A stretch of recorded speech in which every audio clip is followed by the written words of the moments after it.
Vous êtes nombreux à nous suivre de partout à travers la République. Édition spéciale sur Sun Maltraite Télévision. Reçoit pour vous aujourd'hui le président Prince Epenge. Il est président du parti politique ADD Congo. Il est porte-parole de la Mouka, proche de Martin Fayoulou, président du parti politique SID. Avec lui, nous allons... ADD Congo. Justement, j'ai dit proche du président Martin Fayoulou qui est président de l'ESID. Okay. Et vous êtes président du parti politique ADD Congo, M. Prince Epenge.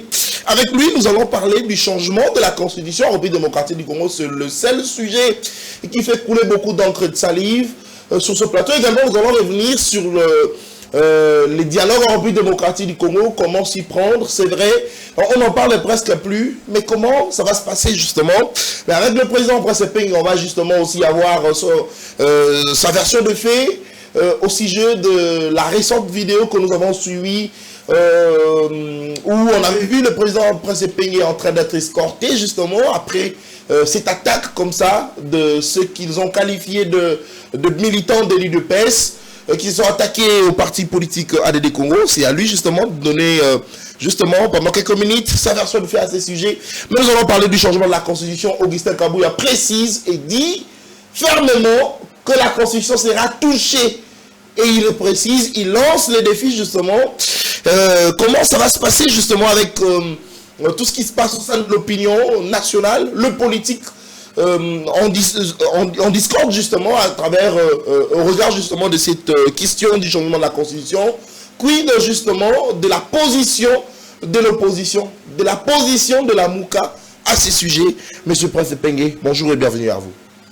Merci, messieurs les journalistes, pour l'invitation.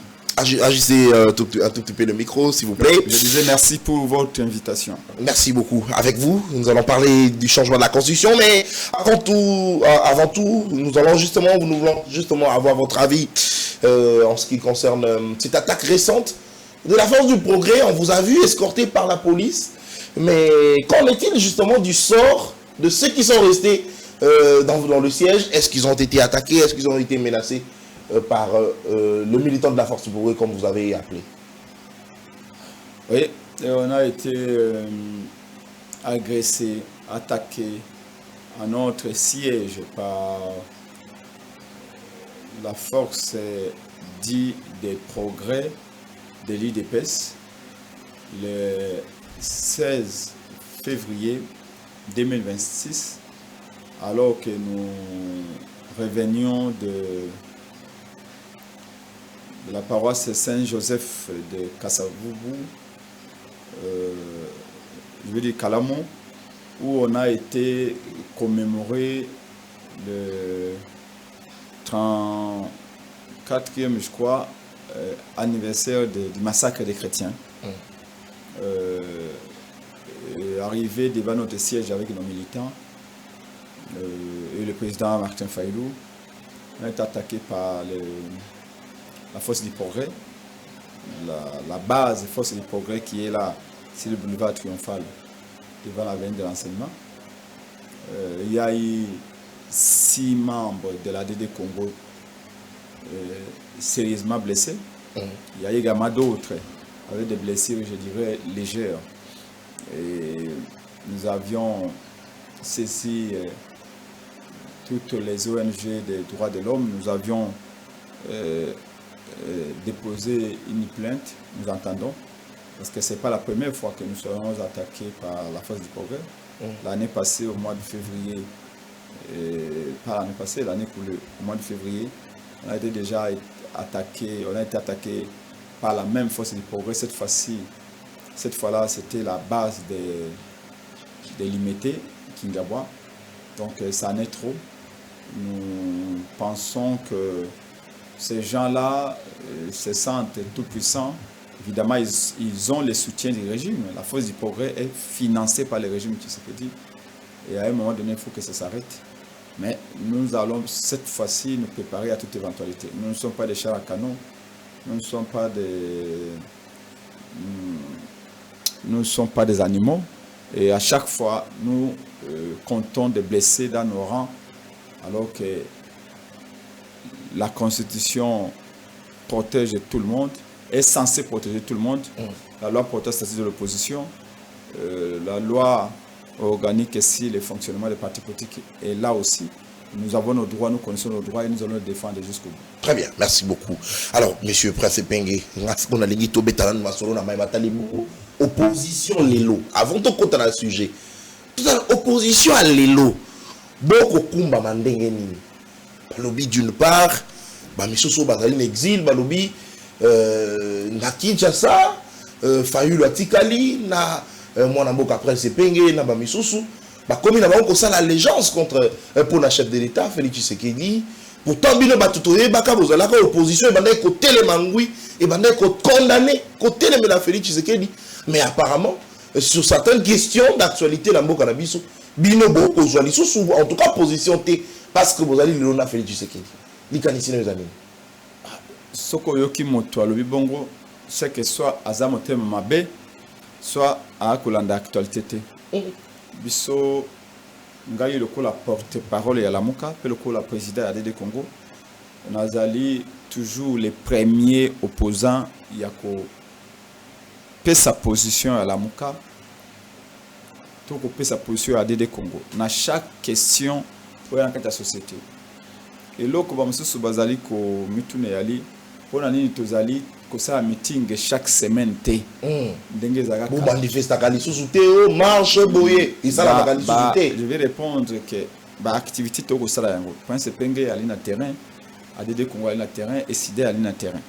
Ce qui est vrai c'est que ba meeting ya menene o ya ba 200 000 personnes lengo to 500 bateau toko sango mikolo te mais toko reprendre ba meeting wana yango wana balobi que yango wana balobi que boko mina Félix Tshisekedi boko sala ngo lisusu te mais mutu na mutu wana doit ko rêver soka ni ko rêver mutu na mutu wana doit ko fongola monokolo bo ya lingi. On n'est pas là pour faire les choses telles que les gens le pensent. On est là pour na ko sala makamlo lenge to ko mona pe lenge to lingi ko atteindre des objectifs na biso oya monique epenga za ko kitanazira te ko kitanazira oya monete epenge azali ko simba mbeli te pona ko bunda na nzela yepa ko simba mbeli batu biso no tona maboko mibale makolo mibale toza na basi pe na bana lokola batu nyoso. Donc nous faisons ba stratégie par rapport à l'objectif tenu ko atteindre tout le monde qui est objectif tenu ko atteindre pour l'instant et senga était tout ça dans la mobilisation na ba parlement debout na biso to à place de résistance pour ça la mobilisation il y a 5 000 personnes 10 000 personnes. Le temps viendra pour tout ça, 100 000, 200 000. Chaque chose a son temps. Le plus important, est-ce qu'il y a intérêt à peuple dans la stratégie et qu'on a défendu? La réponse est oui. Pour le reste, chaque Congolais a le droit de commenter, de raconter ce qu'il veut raconter. Le seul droit qu'on n'a pas, c'est le droit de diffamer, de calomnier ou de raconter des bêtises dans ma cambo ou éviter. Alors, mon amboka pas se peindre l'élo. Quand ça m'a opposition et donc se comporter dans le terrain absence il y a bamisusu est-ce que beaucoup sentir face il y a pression au union sacrée comme ça là est-ce que beaucoup sentir qu'il faudrait justement qu'on sangana et longo le lenge bomé ça là comme ça là pour être boye beaucoup bunda itumba o eza munene itumba changement à constitution parce que tu compte na CG wana pour to commune arrêter en émission na yo mais en réalité bilili yali okomona été depuis 2 semaines principal na nanzela na ba milliers ya bilengi bebete na limo lobela peuple et peuple akoyokanga bisika nyos peuple azali contre changement ya constitution en 99,9%. Oyo boko yoka wana na ba télévision na ba radio et ali pour régime Tshisekedi et Tchembongo et sombi ba tiktoker mususu na bango bazako bimisaka ba information ya lokuta. Donc, et le Kaliboso, c'est que le peuple a zali une opposition, le peuple a na biso, le peuple a contre la constitution. Maintenant, au lobby opposé Belé Bazali Banda. Effectivement, opposé Belé Bazali Banda. Ngai na lingomba nanga action pour la démocratie et le développement au Congo. So, ok, ici quand on a siège na biso, na venu de l'enseignement en face à stade de Mathieu Kouta Bato Ali plein, colonios. Pour tout Kobonga Mapona, ba action ya terrain. Toi na ba activité mi balance poso boy. Toi qui na meeting mi balé poso eleki. Unité à opposition et ali obligatoire, et ali urgente, et ali plus que nécessaire. Et ce peuple mutako yebisanga na nzela ite tolingi unité ala. Fayulu, Katumbi, Epenge, Sesanga, Peba Mosusu, photos à Liboke Moko. Face à défi IDPS a lancé face à une forme de complicité à IDPS.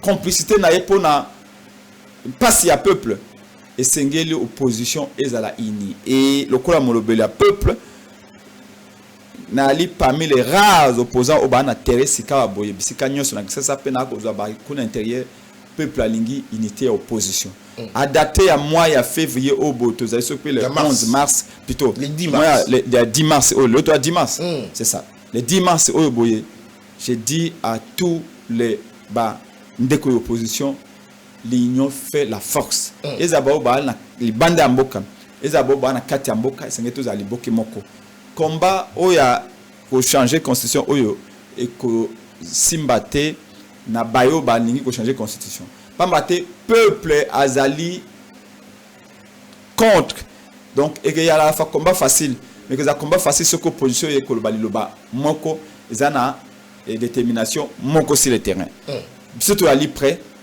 bakulu tu baza la prêt to kolonga bitumba oyo très bien objectif est ali dialogue national inclusif après dialogue to sekimia to keina be élection pour glissement ppp alingi amote. Très bien, merci beaucoup.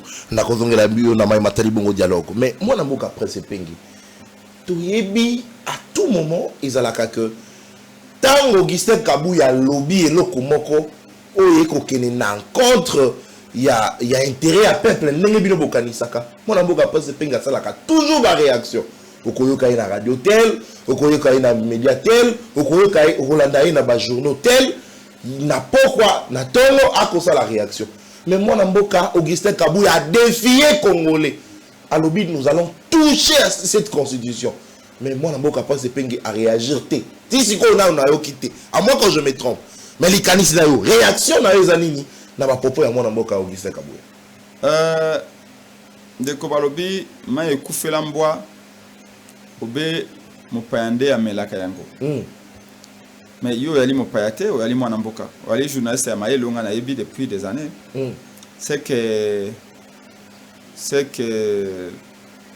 au tangi ozaki na internet te to ozaki na méga te alors c'est que ngana ochela au moins 10 giga pour merci président na yaki le premier na butu même wana ya ko réagir na lobaki boy. En vérité, l'idée de changer la constitution vient de Paul Kagame. Il compte si nos divisions internes. Celui qui veut changer la constitution joue le jeu de Kagame. Peuple, attention. L'IDPS joue un double jeu. Et puis, na tongo na yango na kiti na nzela na boulevard Lumumba pe na mobiliser ba milliers à batu. Image ali ba kotikelo yango. Et puis dès vendredi samedi na ko anangaba na ko zala na Mongafula pour na mobiliser toujours la population. Donc na lobaki yango. Mais au fond, il faut que yeba été Augustin Kabuya a azako sala je ya mutuna sema ko likolo. Oh, il a tenu. Ba monique pression et ali mingi pour na dialogue. Que peuple na 99% ba ali pour na dialogue. Mais le kola bango ba ko banga dialogue parce que pour na Kabuya so ki kombo dialogue et le kola ndoki aoki kombo Yesu Masia. Oh, dialogue pour na bango yali pouvoir na bango et comme moké. Ba poste pe mbongo ba ko zwa et ko za susute. Alors, pour na bango, il faut à tout prix qu'on déplace le débat. Tout le monde a débat, dialogue, tout comme on a débat, changement de la constitution. Alors qu'ils savent que Mukoloba Komekama, Bana Congo, Makofi Kebetam. oh. Tout beta na Makofi bisika nyos. Ils le savent. Vous avez remis dans la Makofi. Mais pendant que le bango va changer déjà la constitution. D'où il faudrait qu'on bana kobeta dans Makofi sikawa. Pendant que l'on va s'imiter. Nalobi Mukolo, constitution bako simba constitution. Vous voyez bien que simba te. Vous voyez bien que il n'y a pas meilleur moyen. Il y a bana Congo ba bunda ke ya constitution quand on va changer constitution. Même qu'on réviser en gros lobby, oui, révision et ali prévu dans la constitution, mais il n'est pas opportun. Tant que koloba il faut que na ba élection. Tango bana Congo balobi tolingi élection en 2028. Il dépasse lobi nini. Oh non, mboka ya na guerre, makamba ko loba élection, réalité. Bana mboka tout la kaka makambo ya guerre, tout ça liboke moko. Mais kaka bango moko en pleine période de la guerre, bangi va changer de constitution. Donc balobi oh non, ata guerre les alliés pour mais até, c'est on doit changer de constitution pour Félix Antoine troisième mandat. Ça dit que il n'y a que bisonné to associé en mboka. IDPS c'est bango associé en mboka réalité. Bango ata bazui ki sangani. Tant que bana gombe awa boye. Ata bazui ndambo ya changu nyoso bazui ki sangani bazui gomba. Ata ba kati pe limité. Tant que bana mongalier mana Félix pour na bango c'est ça la République. Non. Donc pour na biso balingi débat déplacer débat. Ils savent pertinemment que c'est vraiment une bombe à retardement. Et le Kouana va changer de constitution.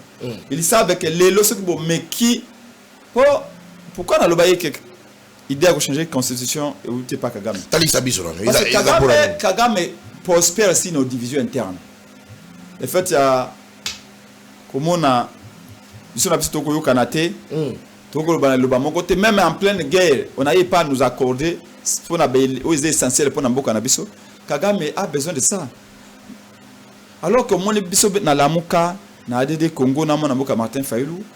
Tout ça l'effort tout que tous à la unité, il y a notre bail camp de la partie. Ça veut dire que tout le bail le bamoko. Sinon on doit condamner la guerre de la même manière. Sinon on doit faire sa priorité na no Kivu aussi Kivu pour ma belle et à la récupérer. Mais bango baye na discours oyo omoni de mukolo oyo balobaki yango que auto doit changer constitution même na kati union sacrée bakabani. Alors ceux qui na union sacrée déjà en interne bakabani bongo siko biso opposant na bango. Bon na contexte oyo Kagame kozwa sous bateau ya korekité pour ba gonfler rébellion. Dans le contexte de la division au boye, Kagame est très à l'aise, il se frotte les mains en disant ah ils sont divisés. Là on ne peut plus regarder la guerre. Depuis que Kabouya a bandit débat sur la constitution au boye, batou ba bosani no Kivu. Ba bosani kolobela goma. Moni obenga non. Avec zaki état ya guerre. Bande ko ba kufa kuna. Toye awa ne plateau zanini. Oh constitution, article ni 5 ko réviser.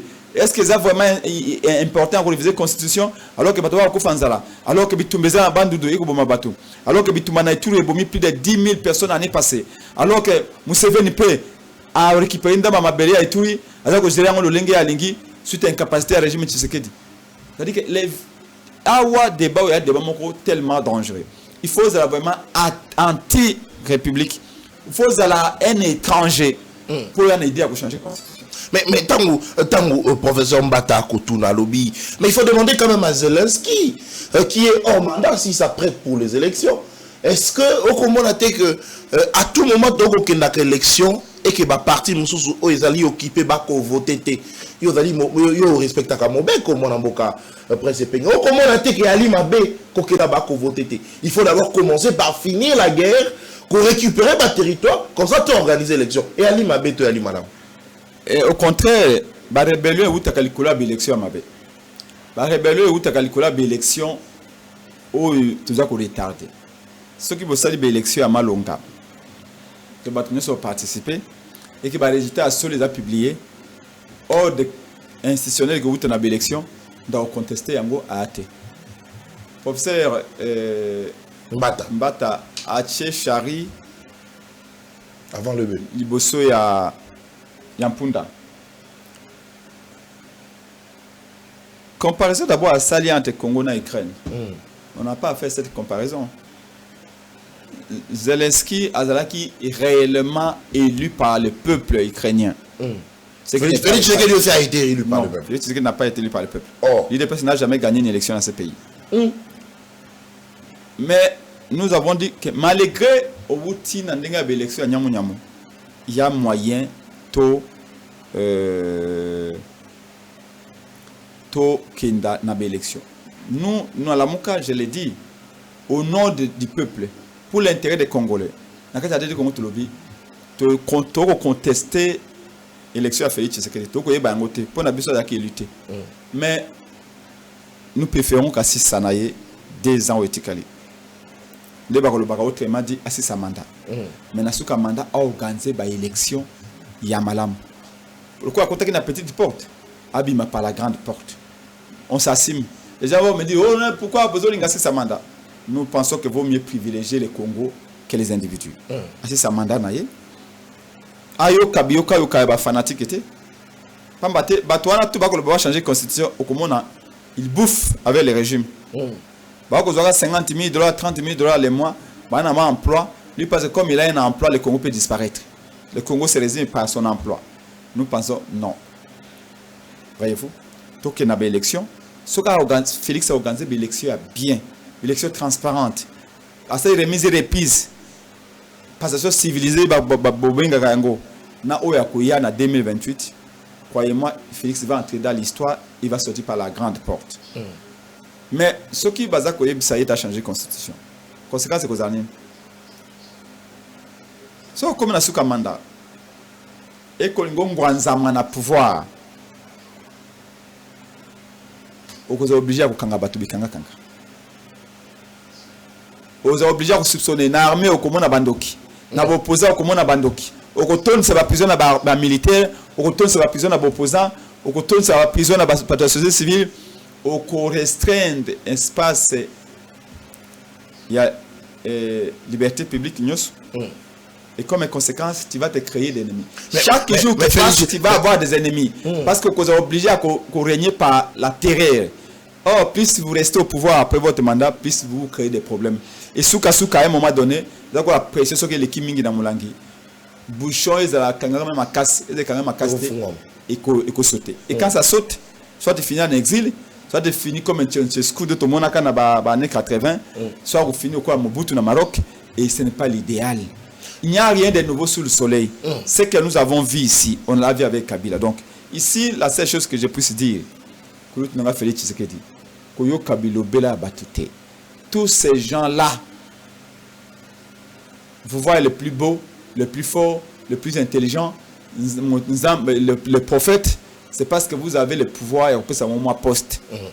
Les jours où vous vous retrouvez au Maroc, vous vous retrouvez au Qatar en exil, Félix, tu ne verras plus personne. Où est Kabila aujourd'hui? Où est Kabila? Mais à un moment donné, Kabila, la Nasimanaye 1 million. Attends, ça les gaz, gaz malheureusement. Malheureusement, et c'est le même piège que ça, Félix Tshisekedi. Na baka oboye, batu baso baka mingi mibana na bango ezali mwasi. Soko zala mwasi na tulia kitoko kwa hivyo mobile na ngaye, osali 10 ans. Ozalaka moto. Papa suke sika yoana. Pour sengo ya malama pouvoir ezalaka wana pouvoir te. Et sengo pouvoir ezalaka pas pouvoir.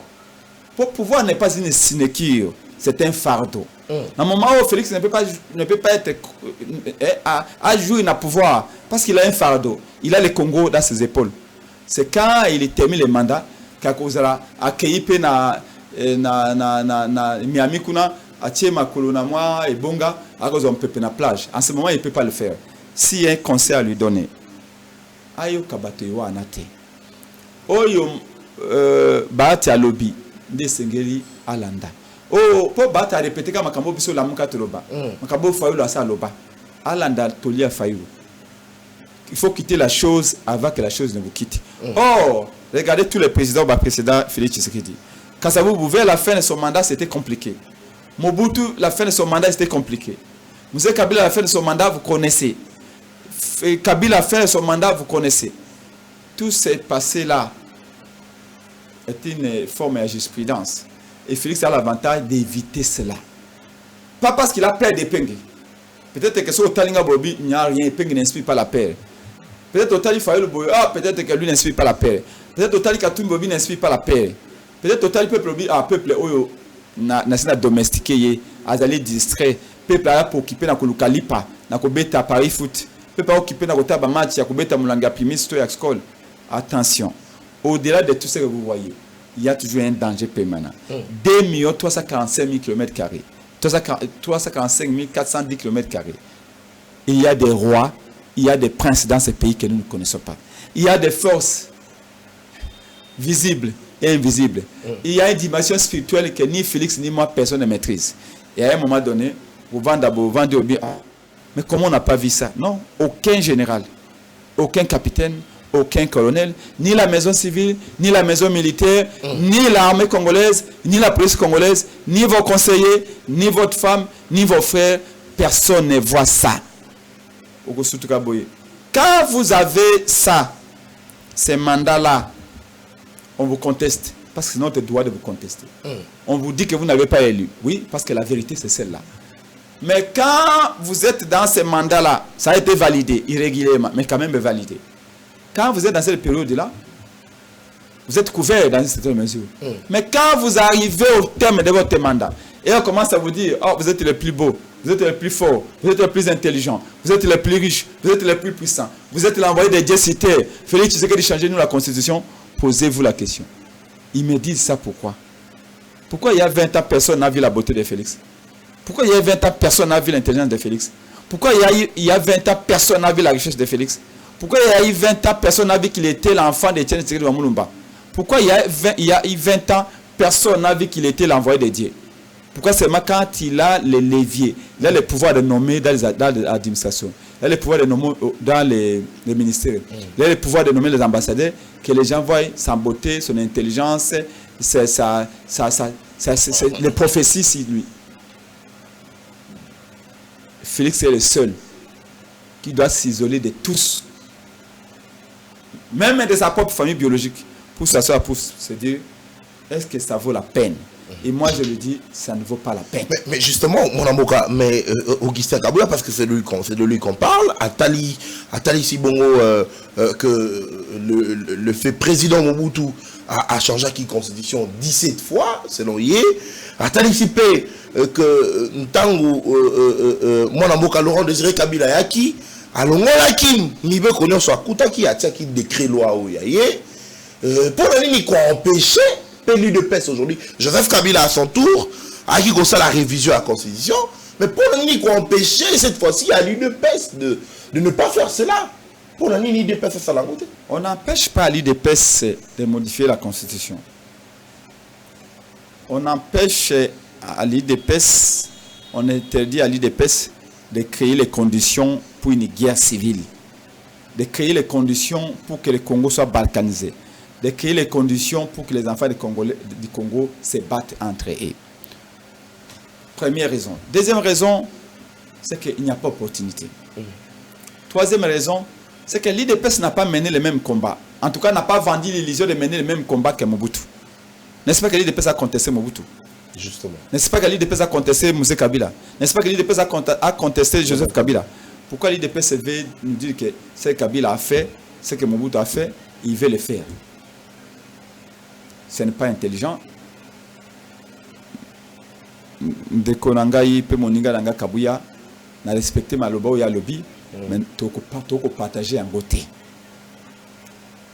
Il faut aller loin. Pourquoi ils se sont enrichis comme les gens de Mobutu? Ils ont des immeubles partout. Ils ont des Mobutiste. Pourquoi il dit que bon, Mobutu c'est s'enrichir ça qui? Ils sont plutôt que s'enrichir. Et là, ils ont des voitures à 80, 100 000 $. Ils ont des villas et des immeubles partout. Donc, en fait, encore une fois, ce que j'ai dit, ils ont la mouka tolobi qui est au côté de débat avec Wanate. Ils ont des distractions. Ils savent que ce pays n'a Équateur. Ban Équateur va lobby. Constitution des Sénégal qui change. Mabo vite. Avant vous le besoin de ma constitution. Tolianan. So ok na katanga ba ko yebisa ho. Avant makambo ya constitution, bo gérer na ba ressources na biso minière malamu. Ok na katanga ko mona été. Malgré ba minéraux wana tout ça, ba leki na biso o batam bo ana banda ko pemenya ba minéraux wana ba makolongolo. Minoko solo ba kilota ma dofol. Où est le minéraux? Que fait le minéraux du katanga? So ok na bandu ba ko yebisa ho. Avant constitution aussi salon mobondo. Il y a pas. C'est ok pas ngai na kasai ba ko yebisa o miba ekufa. Avant changement à constitution, bo relancer biso miba, bo créer ba misala. So na kasa ko yebisa o to komi ba jouer à Paris foot. To komi ba to wululu to lingi sécurité kuluna bo créer les biso ba emploi. Bo sa botika corruption, ba entreprise ya pour biso to zo misala. So ok na no ki aussi qui voit ça o libérer constitution à priorité. Bo libérer mboka na biso na boka game. mais bon libérer mboka na maboko Museveni. So que na étude bagobi sao to kufa ki a 10 000 l'année passée. Constitution effectivement no pesa besoin de sécurité aussi ça na makambo ya insécurité nature. Bo éradiquer na no ba ADF, bo sécuriser ba frontière. C'est le vrai débat qu'il faut mener. Malheureusement biso tout tomber dans piège. Il y a Kabuya, il y a Bidimbu pour la constitution. Alors qu'en réalité, en ce moment, c'est le dialogue congolais bakosenga. Très bien. Autant qu'il y a une cause profonde et à chaos dans le Congo pour résoudre les mots. Biso la moko on s'est interdit de mener ce débat là sur la constitution. Dans ADD Congo hier, nous étions en réunion, on a dit à tous les membres d'ADD Congo, la constitution est à distraction. Mais tu es prêt. Tu es prêt. Parce que le bango ba na peuple. Peuple tu es biso pe tu es biango. Ba sala o bangi ko sala mais constitution à un moment oyo pour changer yango et ko simbate. Très bien. À moins que je vais à Paul Kagame. Très bien. Merci beaucoup, Mwana Mboka. Le prince Peng, je rappelle Azali, président d'un parti politique ADD Congo, porte-parole Yalingomba politique Lamuka, président prince Peng. Tobeta skoma matali bongo dialogue européen démocratique du coup. Mais dialogue en autre que nango pendengeni pendant que ba pasteur et église va Congo bana. Ba to tous estimé que bangonde ba ko la médiation. Bon ko jouer rôle il y a bien parce que la médiateur parce que bino nanga mona bino beaucoup croire na ECC la Senko. Ba mission so pe ba ko croire na église de réveil notamment Ejiba, Dodo Kamba et ainsi de suite. Mais ba pasteur nango ba kondongwana. Avant to compte vraiment na matali bongo thématique na matali bongo caractère inclusif ya dialogue. To pe dans masolo na matali bongo ba pasteur oyo to pe saka bongo limemia et que ba kota lisa bongo baza la capacité à cause ya aussi ma médiation. Mais bango na ba kondongwana. Est-ce que le dialogue est comme ça réellement bon? Encore une fois, on a répété que le dialogue est comme ça pour résoudre les Cambouya une individualité. Le dialogue est comme ça pour résoudre les Cambouya Congo. Les gens se battent entre eux. Ça, c'est les Congolais. Ils ne savent pas la différence entre la nation et l'intérêt privé. Vous savez, je rends toujours hommage à mon mobile, il y en a Kouloutou Nangaï. Président élu Martin Fayulu. J'ai été aux côtés de plusieurs politiciens. J'ai rarement vu quelqu'un qui se soucie de son pays comme Fayulu. Qu'à tout moment, il est prêt à renoncer même à ses propres prétentions pour parler du Congo. Vous n'avez jamais médité si le pourquoi Fayulu a quitté comme on a Félix. À Sengié mon audience. Deux fois. Beaucoup de Kinshasa et puis parce que beaucoup de sous les États-Unis d'Amérique kuna bazaki bango mibali. Bazaki bango mibali na ba américain. Bazaki bango mibali na ba américain bazaki na. Mais je vous le dis, même ceux qui bango mibali, il n'y a aucun problème. Même s'il faut pas coûter sur lobby. Moi j'encouragerais. Bakutana combien de fois bolobi bokendaki pour la secouer Tshisekedi a organisé dialogue. Beaucoup tane lissus. Ata bakutani 1 million de fois. Tant que c'est pour sauver l'unité du Congo, je vais encourager. Maintenant, ce qui fait Tshisekedi, il y a ma candidature pouvoir. C'est son problème. Vous savez, nous tous, nous serons jugés demain. Pas l'histoire. Moi, je me soucie beaucoup de l'image que je vais laisser. La première richesse de mes enfants, c'est l'éducation que je leur donne. Très bien. La deuxième richesse, c'est la réputation. Ma réputation à moi. Je ne pense pas que les enfants de Mobutu éprouvent la même fierté que les enfants de Lumumba.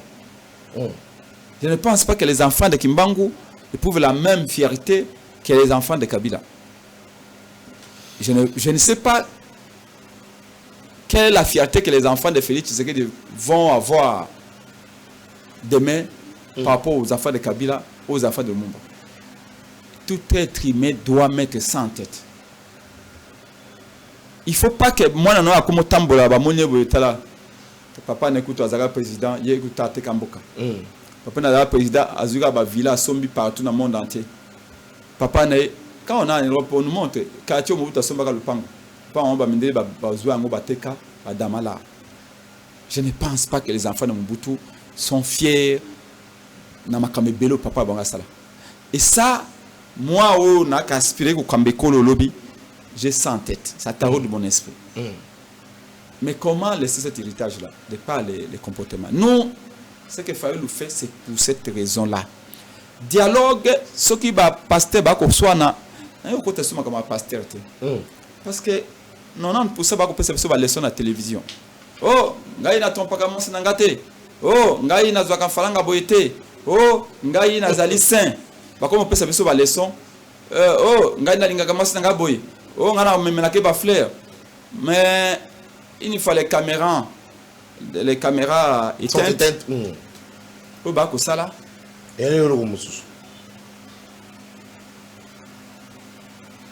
Ça laisse à désirer. Mais le pasteur, moi, je ne prends pas comme modèle un pasteur. Je prends comme modèle Jésus-Christ. Parce que Yesu asalaka oya banda koloba. Pas banda koloba oya banda ko sala. Mais ebele ba pasteur o ba ko sala, za o ba koloba te. O ba koloba, za o ba ko sala te. Mais je ne vais pas entrer dans ces domaines-là. J'ai beaucoup de respect pour ces gens-là. Je suis parti nanga et sala même na katia projet de la société, projet à financer par église. Pas toutes les églises. Financé par l'église où ils allaient na mikanda normalement. Par l'église où ils allaient coéduquer. Par l'église où ils allaient former sur le plan spirituel. Mais ils allaient peu l'église où ils allaient coéduquer sur le plan droit civique. Parce que croyez-moi beaucoup na pauvreté oyo sans par l'église quelque part. Tu vas nous lire na biso. Déjà une église mutazo yiba.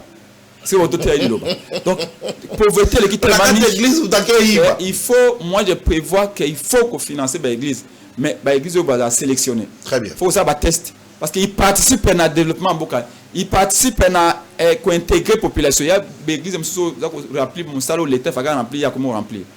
Mais je suis contre l'église ça que ça va tout en constitution. Pourquoi l'église le banamuto que ça marche té. Yo sambela kaka. Non. Célibat est aussi en église. Célibat est aussi là jamais pour assembler en église.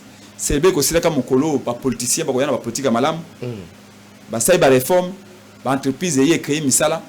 Bah donc c'est misala. Bah après célibat quoi? Célibat quoi? Ma cambo que nous le visa dans l'église.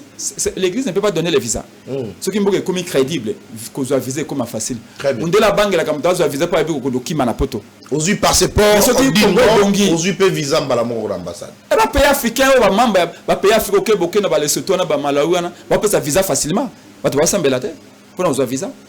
Pour ba bika ceux qui montent à Malawi par exemple accueilli na poto akokena zungi na mboka na na pas peur d'aller fuir là-bas c'est que na mboka na musala na loko na kosala na mboka na kozona mboka il n'a pas besoin de peur. Mais biso ba obo on peut ça biso parce que toko kima. Voilà, ce type d'église c'est pas ces églises là qui auront des financements. Au bas qu'on fait quoi bateau. Ko ça la marche té, l'ipemati, ko ça la marche té, l'ipemati nzamba ko ça là. C'est pas une église. Ça même ici il faut la fermer, il faut la fermer. Oui, parce que nzamba ordre. Et bon l'église oyo ekoloba ke batele melaka bongo ba institution établie. Si il faut que telle institution établie. Tout pouvoir vient du peuple. Et quand le pouvoir ne répond plus aux aspirations du peuple, c'est comme le pouvoir et le diable. Tu sais que tout pouvoir vient de Dieu selon la Bible. Mais tout exercice du pouvoir, de l'autorité ne vient pas de Dieu. Il y en a qui appellent ça pouvoir. On va utiliser un mot en dengue à ma belle. La Bible est allée. Moi, je ne suis pas pasteur. Donc, ce qui fait que le peuple doit connaître, ceux qui le politicien doivent fermer l'église. Sans raison.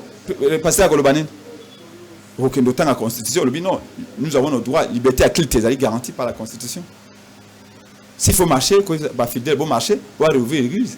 Donc, ce sont des pasteurs, ceux qui pasteur le Bongo, c'est un pasteur qui soutient le régime. Et d'ailleurs, on se bat que nous avons. Et belé ba que nous avons Jeep. Quand on a Jeep naïe, a préféré ba fidèle naïe base à la pauvreté extrême. Mais il oublie que les politiciens, on a des ba Bongo ba fidèle naïe. En quelque sorte, Jeep a dû avoir la limbo à Moïbi. Mais bien sûr. Mais c'est la corruption. Oebi ngai lelo. Félix Azar grand frère ngai. To vanda nae to mais ceux qui lelo to zanaye. On entendait la vérité. C'est ça un homme dans la vie. Kulutu yandeni. Et puis n'attendez la vérité. Au kamimo kamabe. Au kamambo ko association banakin. Nous banne vérité. Parce qu'il n'y a que mon toit l'ingakonda c'est la vérité. Très bien. tous ces autres Djibama, ce sont des flatteurs. Ce sont des flatteurs. Donc, ça, c'est une parenthèse. Donc, c'est-à-dire la Senko et c'est Bangonde Balingi, Félix Tshisekedi, je ne dis pas que Senko, c'est pas parfait. Pour battre le coup, la bisopé. Bangonde, c'est la faiblesse na Bango. Mais ce que je dis, c'est que les dialogues, pour nous résoudre le Kamba Senko, le Kamba Djibama, le Kamba Félix, il y a failli lutter, il y a pengé, il y a Katumbité, il y a le Kamba Yamboka. Comment réunifier les pays? Les pays ont divisé, oui, bien. Comment réunifier les pays? Combien déjà? 3 ans que Bunagana est à Rwanda. Est-ce que les militaires rwandais vont botter na bassi na biso, bandeko na biso bassi. Obano ba botter to sana ba ondé. Pendant 3 ans, les militaires rwandais vont botter na bassi na biso. Ba leki na biso. C'est-à-dire que bana wana seront là. Et si ces enfants-là sont idéologisés, si ces enfants-là sont acclimatés dans l'idéologie à Rwanda, comment on fait? On est en train de planter des venins sans qu'on le sache. Il faut que ça rapidement pour récupérer ma belle wana. Pour pas que l'on a bloqué comme si tout évité. Mais quand je vais à Bandekwa, il dépasse pas que le oh non, à 10 ans pour récupérer Mboka. À 10 ans, les Mboka récupérer ma belle. Mais philosophie, c'est un exercice à binoter. Parce qu'avant de perdre un peuple, avant de perdre des colos physiquement, c'est l'âme qu'on perd avant. C'est la conscience qu'on perd avant. Et peut-être que tu vas récupérer ma belle, mais conscience, c'est que c'est conscience à Congoté. Ah, mais que c'est à Congoté. Il faut que mon au-delà au bâtiment sur la monaka. Donc, il y a un dialogue dans le Mbango et il n'y a aucun frein. C'est vrai qu'aujourd'hui, la personne qui bloque le dialogue, c'est Félix. Très bien. Donc, ça a été au cause de la comptable des va histoire à Congo demain. Très bien. Résoudre les causes profondes. Il y a un objectif. Oui, il dialogue. Mais moi, Namboka, résoudre les causes profondes. Donc, résoudre un monde. Est-ce que le partage de postes, parce que tu as un dialogue na Congo, finalité na moi la kibuto kaboli yo azui, moi ndo ba presse penga ko ma ministre, akomi ko tamboya ba garde, asomi mapangu, asomi mituka, bana ba ko taka na bekola bien tout ça. Mais comment on va résoudre les causes profondes, ce qui finalité dialogue ko za la partage de postes? Est-ce que ngai na yena chaîne yo na makolo? Té. Ba efso que ngai na kalibanda? Té.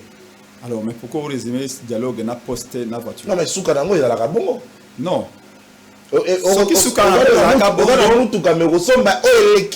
Non, c'est pas ça. Moi, je ne vis pas pour le voiture parce que j'ai des gens qui m'aiment. J'ai des millions de Congolais qui partagent la même vision avec moi. Et qui peuvent vous dire, Prince Penge, Tex et Léango. C'est pas la voiture. Si un homme se résume encore à une voiture, c'est qu'il y a un problème. Si un homme se résume encore par hôtel et à immeuble ou à Tongi, c'est que ce n'est pas un homme.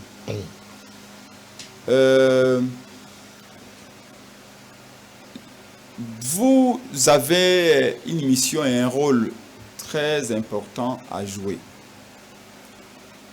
Vous avez le 4e pouvoir. Très bien. Parce que vous avez la capacité à faire amorcer à tout un peuple un virage à 180 degrés. Pas parce que vous aurez été corrompu, pas parce que le pouvoir vous a instrumentalisé pour beaucoup ce peuple, mais parce que vous, de par les analyses que vous faites, vous fongez le peuple mis. Le peuple a eu des décisions. Vous avez un rôle pour former l'opinion publique. Très bien. Moi, je suis très inquiet quand je vous attends résumer dialogue au poste.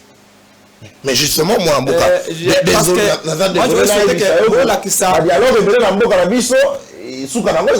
mais c'est pas parce que le dialogue est belé, et même en poste, que nécessairement, et même en poste. Et deuxièmement, si le partage de poste amènera à résoudre les problèmes, tant mieux. Tant mieux. Mais les postes sont maintenant entre les mains de Félix et ses amis.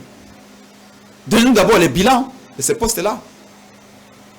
Si après le dialogue, il faut placer les postes entre les mains des gens compétents pour résoudre les problèmes, je ne vois pas d'inconvénient. Mais là où vous pêchez, c'est de résumer dialogue égal au poste. Mais ça fait 7 ans que poste n'a beaucoup de bateaux. Au bazar, si on a poste, c'est pas Banyamate. C'est dans le biseau rendement. C'est suite au fait que les postes sont entre les mains des gens. Passe dans un côté, je ne pense pas que Mboko. Et puis que tant que bandi bitumbo na bunagana. Tu vas être alerté. Tiba comme Minova. Nous avons alerté. IDP service pour qu'on doit go mater. Go mais que tomber jamais. Jamais. Fatih. Jamais. Go mais tomber comment?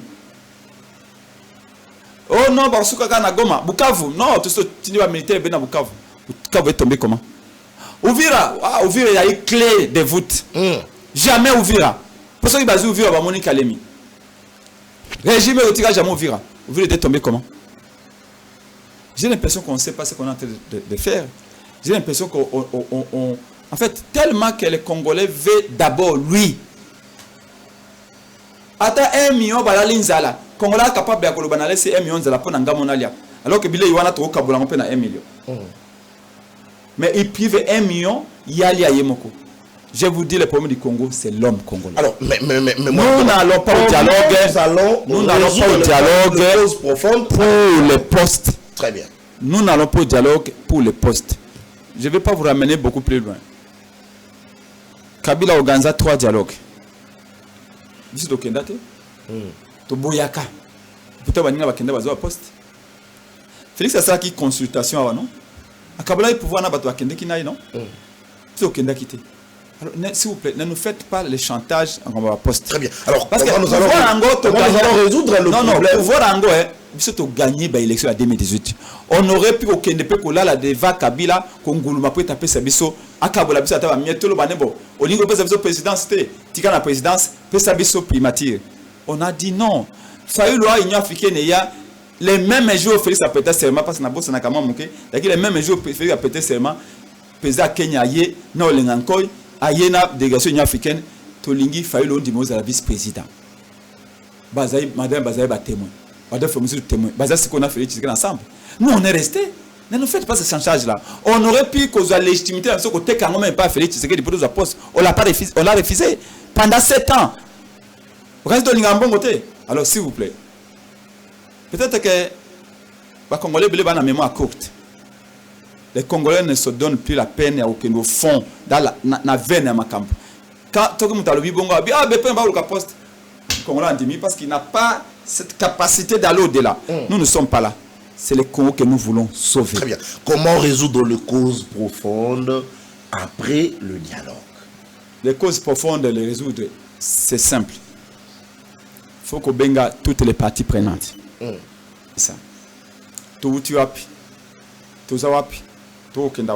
Est-ce que dans 2 ans, le peuple congolais va faire Félix Tshisekedi? C'est-à-dire qu'il faut une élection. Comment on va préparer ces élections? Dans quel cadre? C'est dans ces dialogues qu'il faut que les réformes se fassent.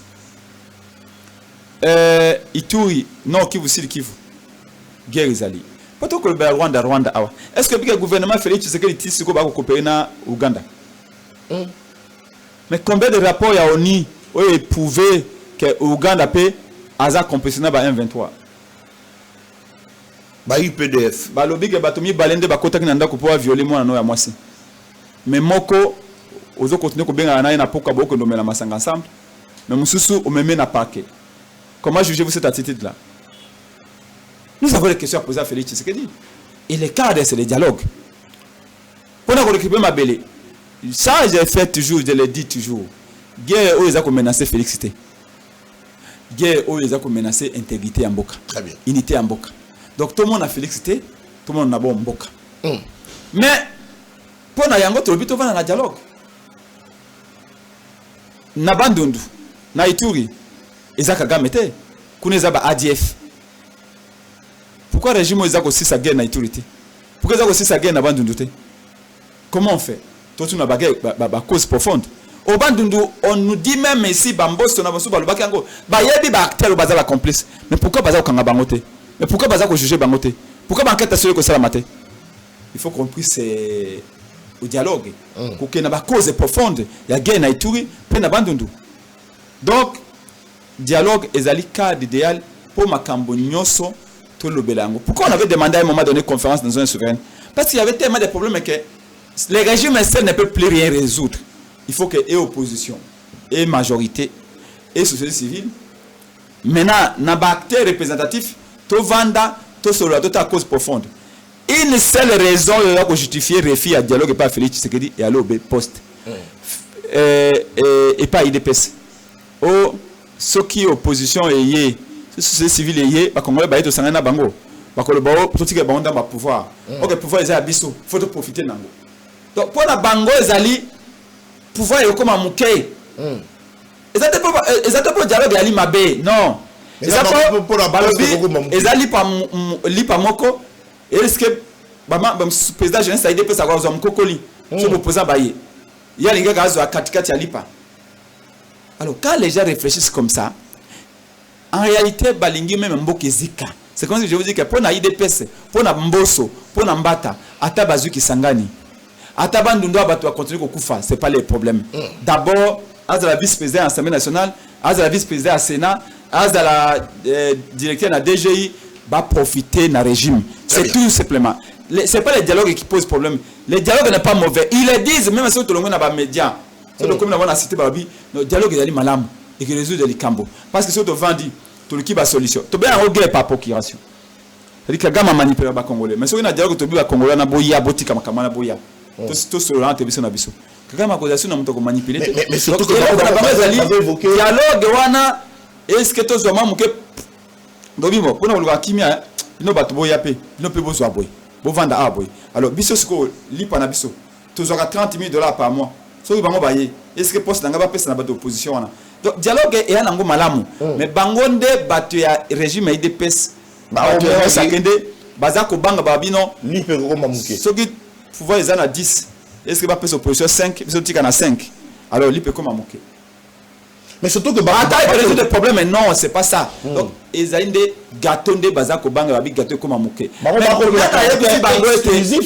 Nana FC bango était petit donc il y a un dialogue pour na tolo bana bango boyo zaki député yo longanga na kota. Non, nous on croit aux élections. Et penge quoi Kinshasa que personne ne peut me battre en élection législative. Ceux qui battent qui peuple ya seul à voter, peut pas voter penge. C'est comme ça que tout le monde dialogue et ça la réforme électorale pour l'élection ça là. Comme ça l'élection que les meilleurs gagnent. Bango balobi bato basi mingi duki bakoyate. Bino nanga mona bino bomoni ndenge. C'est le lobby que to si ça wana. La paix ne se fait qu'avec l'ennemi. Très bien. Il faut que yoka battre nyonso. De toute façon, il dépend na masumu na ye. Kananga pa na masumu na ye. Maintenant, qu'est-ce qu'il faut faire? Pourquoi il pense que Masumu na ye za muke ko le kananga? Pourquoi Nanga pense que Masumu na ye za muke ko le IDPS? Chacun a péché, mais à sa manière. C'est facile, hein? Yakoloba oh yo za Masumu yo Masumu. Et bongo yo Masumu yate. Peut-être ya ye ibani ya yo ibani nanute. Nous prêchons le fait que d'abord nous sommes contre toute rébellion. Biso de toloba kete nanga tika mandoki. Nanga tika mandoki. Félix a tué dictature na Congo. Okomona aka attaquer ba siège AD de Congo, aka attaquer ba siège ensemble, aka attaquer ba siège à SID, baza ko pekisa Martin Fayulu asa ba conférence naye, c'est la dictature. Mais même ceux qui ont la dictature. Ngana ko ndokomona Kagame pesa mandoki na ko ndoko boma bato pour chasser dictature. Ce peuple ici est capable yako s'imposer sur le terrain. Merci. Et l'autre côté, les IDPS na logique n'a pas changer la constitution. A comme ça nanga héros national. Parce que beaucoup de micro yana koloba ngana comme gardien la constitution. Ngainde na salle de constitution à réviser. Et IDPS a quoi légitimer guerre et combattre. Tala. Bisa tout le bi guerre les alliés na mboka. Tous de la makasi, tous dans le boke moko. Au moment où donc ça va marcher dans la pour contre la guerre et depuis ça bossani naie depuis ça kena ma constitution mais il depuis ça ça biso tout le monde ma élection té tout c'est sa guerre mais comment il depuis comment ba biso to bossa na guerre tout en ma changement de constitution. Très bien. C'est à dire qu'il y a une contradiction. Il dépêche attention et puis que vraiment ba congolais belé ba benga surtout bana selemba ba Et puis yo soko le bamingi mais comment on a tout le la IDP ça ko ça double jeu. Tout comment le ko IDP ça ngi guerre umela. Parce que guerre umeli ba ko raison que guerre les alliés. Et on to organiser l'élection té. Parce que IDP ça zasko près de faire feu de tout bois. IDP ça a comment prier même que ta guerre sali 20 ans. Ils ont malamu pour na bango parce qu'à ce moment on garder pouvoir. Ah to comme au kanisa mais vieux chichi bitumba to bunda kinaye donc ezaki ya pamba. Merci. Paix à son âme. Vieux à l'actif ce combat. Habito to bunda pour la démocratie. Habito bunda pour le développement. Habito bunda pour l'état de droit. L'état de droit commence par quoi? Par respecter la constitution. Pourquoi il dépêche Salinga cracher si combat mon nez et papa Etienne Tshisekedi Mulumba. Très bien. Comment combat mon nez vieux abundi a bénéficié d'un côté. Mulumba il va bénéficier pendant 10 ans alors que vous avez encore la chance. Ce qui vous montre que vous pour la démocratie. Surtout comme en 2028. Vous me savez que vous avez un candidat. Jacques Chabani. Je parle d'abord de Jacques May. Je peux vous dire. J'ai beaucoup de respect pour cet homme-là. C'est un type intelligent. Jacques May. Il y a plutôt ceux qui le ont changé dans le ministre intérieur. Mais c'est un type. À l'IDP, il y a des gens intelligents. Parmi les gens intelligents, Jacques May Chabani. Tobundi Naye. À un moment donné, Jacques May Chabani représentait Papa Etienne Tshisekedi Mulumba pour conduire toute l'opposition. Dans la secrétaire général à l'IDPS. Parce que lui, qui tout. Vieux Tshisekedi Azaki n'a âge canonique. Et nous tous, nous étions tous des vieux. Ça, c'est l'histoire. Va changer l'histoire. Et Jacques May, à un moment donné, a patronné l'opposition. Très bien. Ce qui veut dire que Félix Tshisekedi a cessé mandat, conformément à la Constitution. Où Jacques May, votre candidat Nabino, a représenté des élections présidentielles en 2028. Au lieu de jouer les tout pour les tout. Parce que maintenant, pour changer la constitution, vous êtes obligé au Kangaba opposant. Vous êtes obligé au Kangaba militaire, vous êtes obligé au Kangaba société civile. Et vous aggraver Kanabino. Quand on arrive à la fin de son mandat, et on commence à forcer les choses, on va commencer à marcher comme un éléphant dans un magasin de porcelaine, en tout cassant. Et à un moment donné, comme tous ceux qui montent finissent par descendre, le pouvoir on peut aussi là, tout le monde se retrouve en exil. J'ai conseillé à l'IDPS. Botika Kouloutou Félix Tshisekedi n'a pas la grande porte. Il a fait ses 10 ans. Félix a un héritage à préserver. Les combats de son père. Mbosso a un combat papa na yé à préserver. Mbosso n'a rien à perdre. Alors quand il fait la Bible était. Mbosso n'a rien à perdre. Qui est encore là? Mbata n'a rien à perdre. Oyebi papa Mbata. Asakani pour la Congo. Oyebi papa et Anani. Bochab. Asakani pour la Congo. Mais Félix n'a pas comme père, papa de Mbata. Félix est l'enfant de Tshisekedi Mulumba. Un vieux qui avait une histoire, une dignité, un combat. Ce type de combat ne se préserve pas les héritiers. Très bien. Moi, je suis fils d'un enseignant. J'ai préservé l'honneur et la dignité de mon père qui a enseigné Bakulutuko, Bafang et les autres. Je vais être l'enfant de Wimakoko parce que je sais que mon père a été un notable, respectable et respecté, qui a enseigné, qui a formé les enfants du Congo. Que Félix Tshisekedi fasse pareil. Il Mbosso n'a pas un héritage à préserver. Allah n'a pas un héritage à préserver.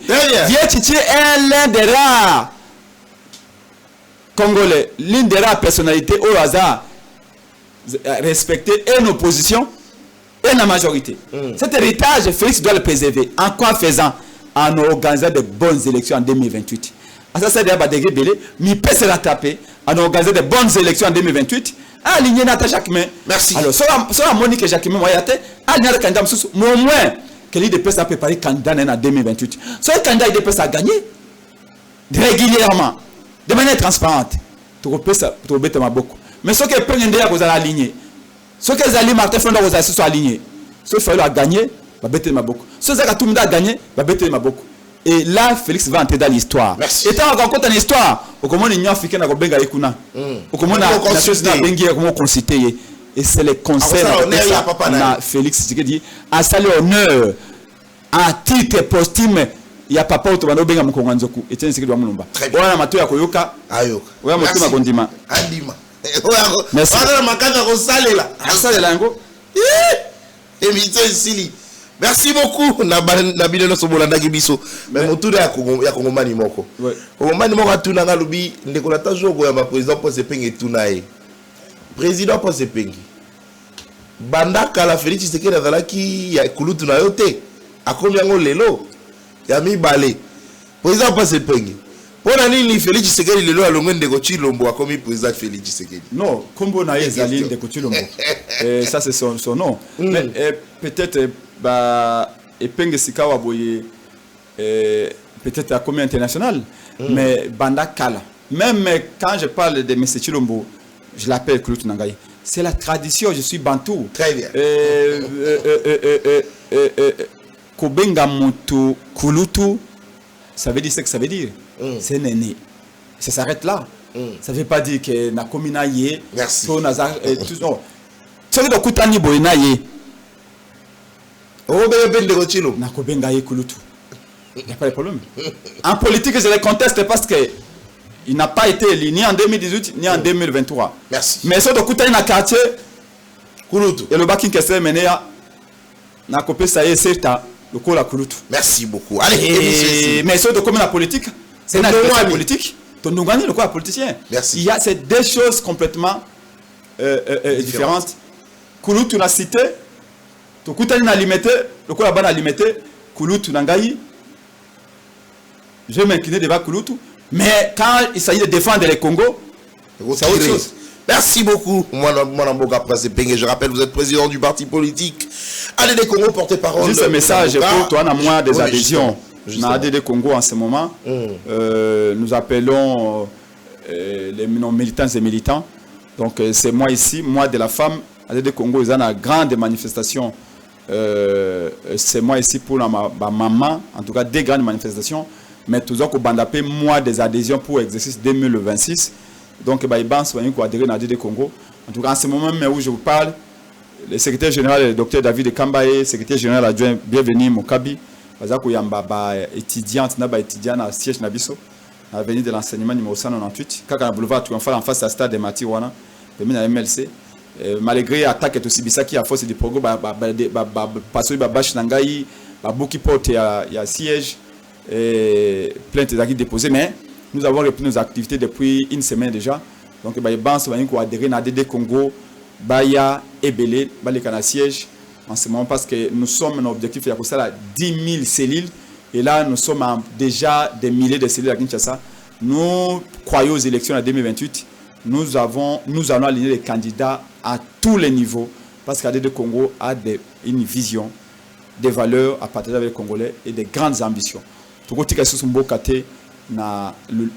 monde pour espoir et renaître à nouveau. Merci beaucoup. Émission Estili. Merci la Issakaz. Merci la Bilan Sobolande Bisso. Émission Estili Tokutani Bongolobi avec le même plaisir. D'ici là, portez-vous bien et au revoir.